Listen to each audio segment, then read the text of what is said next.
Сайн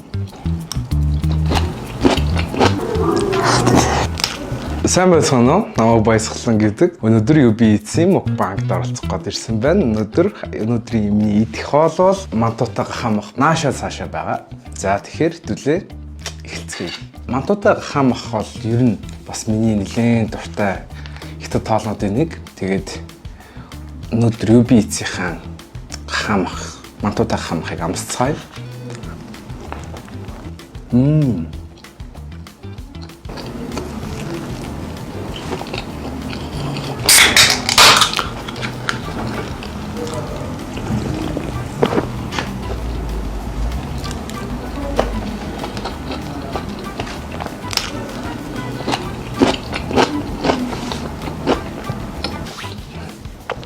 одоо нааша цаашаа зүйлээ амталж үзье.